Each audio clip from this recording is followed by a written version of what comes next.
Bonjour à tous, on commence ce tour de la presse sportive par l'actualité de la Ligue 1 et Nantes n'a toujours pas trouvé le successeur de Claudio Ranieri. En effet, alors que l'ancien entraîneur de Bordeaux, Jocelyn Gourvenec, tenait la corde pour devenir entraîneur des Canaries, les négociations auraient finalement échoué selon Presse Océan. Gourvenec ne deviendra donc pas coach du FCN qui se cherche donc toujours un entraîneur pour la saison prochaine. À l'OL, c'est Nabil Fekir qui agite le début du mercato du club rhodanien. Et selon le Parisien, alors que Liverpool fait preuve d'un grand intérêt depuis quelques semaines, les Reds seraient enfin passés à l'action. Ils auraient fait une première offre aux dirigeants lyonnais à hauteur de 60 millions d'euros. Une somme qui ne serait pas encore tout à fait en adéquation avec les demandes de Lyon. L'OL qui n'est pas pressé non plus et qui se dit surtout que si Fekir flambe à la Coupe du Monde, le prix pourrait encore augmenter. Après Liverpool, place à Manchester United, et là aussi encore une fois les sommes sont folles. Selon le Manchester Evening News, les Red Devils et José Mourinho voudraient recruter Marco Arnautovic, l'attaquant de West Ham. Les Hammers réclament néanmoins 57 millions d'euros pour le lâcher, une somme que seraient prêts à mettre les Mancuniens. Mourinho pourrait donc retravailler avec l'Autrichien qu'il a déjà coaché à l'Inter Milan. En Espagne, c'est le coach de Manchester City, Pep Guardiola, qui fait la une. L'Espagnol a dans une interview tenu à saluer la performance du Real Madrid, vainqueur de la Ligue des Champions pour la 3e fois d'affilée. Il contrôle très bien les matchs à élimination directe et je ne peux que leur tirer mon chapeau.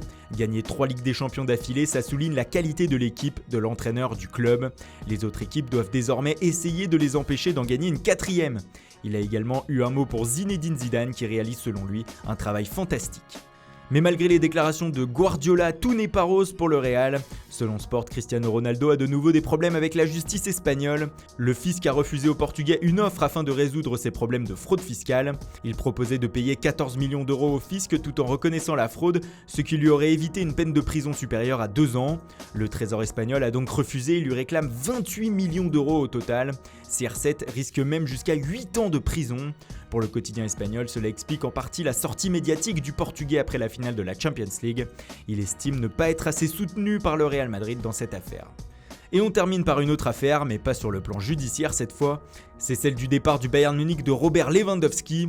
Après les déclarations de Pini Zahavi sur la situation du joueur, la presse allemande s'interroge ce matin comme ici Bild. Comment va réagir le Bayern, peut-on lire sur la une du journal allemand ?